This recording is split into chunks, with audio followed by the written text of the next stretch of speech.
তেহরানে ইরানের president Masoud পেজেশকিয়ানের সঙ্গে যৌথ সংবাদ সম্মেলনে পাকিস্তানের প্রধানমন্ত্রী জানান তার দেশ আলোচনায় আগ্রহী, কারণ শান্তি চায় পাকিস্তান। কাশ্মীর সহ সব দ্বন্দ্ব মেটাতে সংলাপই একমাত্র পথ বলে উল্লেখ করেন তিনি।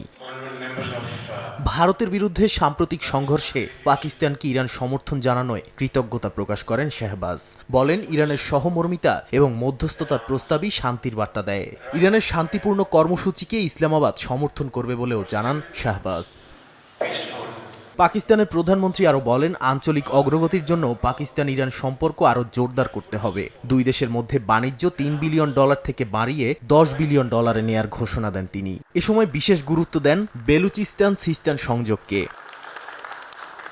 তেহরানে ইরানের সর্বোচ্চ নেতা আয়াতুল্লাহ আলী খামেনির সঙ্গেও সাক্ষাৎ করেন শাহবাজ। আলোচনায় আসে ভারতের আধিপত্যবাদ, কাশ্মীর, ফিলিস্তিন সংকট ও আঞ্চলিক শান্তি। পাকিস্তানের পক্ষ থেকে দাবি করা হয় যুদ্ধ চাপিয়ে দিয়েছিল ভারত, আর পাকিস্তান দিয়েছে পরিমিত ও মানবিক প্রতিক্রিয়া।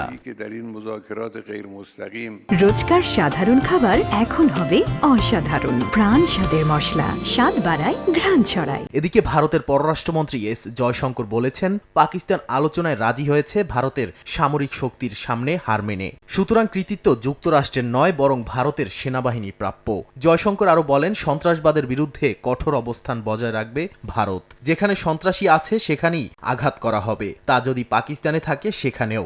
आतंकवाद के खिलाफ जीरो टॉलरेंस की है।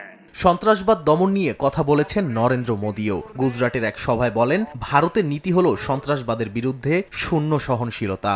मानवता की रक्षा। নাদিম মারজান, সময় সংবাদ।